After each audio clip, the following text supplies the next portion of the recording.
Hey you guys, welcome back to my channel. I'm Gabrielle. In today's video, I'm just so excited about this wig because I have been loving some highlighted wigs, okay? So this is from UNice Hair Company. This is a bob 12 inches.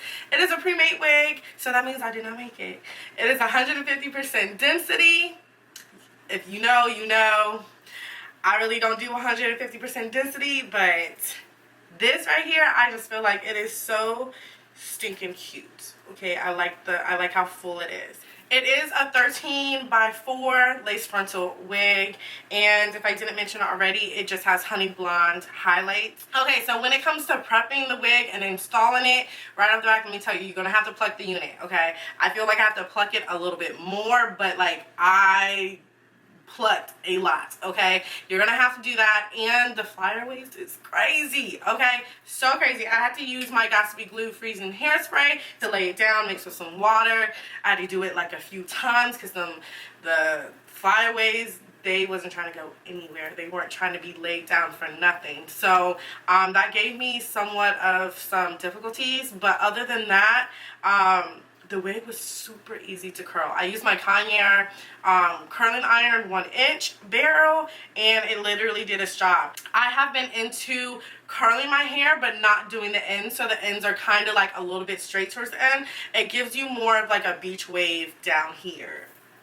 I've been feeling it. So that's what I did. You guys are probably already watching me install this unit. You guys are gonna also see me curl it, but I really don't have much to say about this hair except for it is so stinking cute. I don't know how, like, it's cute. It's just so cute. It's convenient. I didn't have to trim the ends. I thought I did because these front pieces right here were a little bit longer, but that's how it's supposed to be, okay?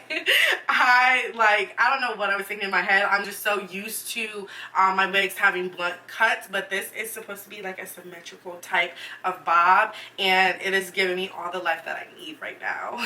Now, I did go ahead and shampoo this unit with my Shimmery Light shampoo. I do that every time I get a unit that has any blonde or honey blonde in there, just to tone it, so I can take the yellow and orangey like brassiness out of the hair.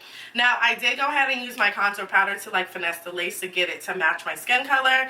I do that normally with like all of my wigs, so that's just something that I do. If you heard my dog burp, okay, it's not my fiance. That was my dog being nasty. But like I was saying, I had to finesse the lace, and then I put my I put my concealer in the party's face like I normally do. All the information to this company and this specific wig is going to be down in the description box, so don't forget to look there. Leave a comment if you have tried out this unit. Let us know your experience and the customer service that you experienced, and that's about it. We're gonna stop right here so we can get in to just continue watching me install this unit. And don't forget to like, comment, and subscribe, and I will check y'all lovelies out in the next one. Bye.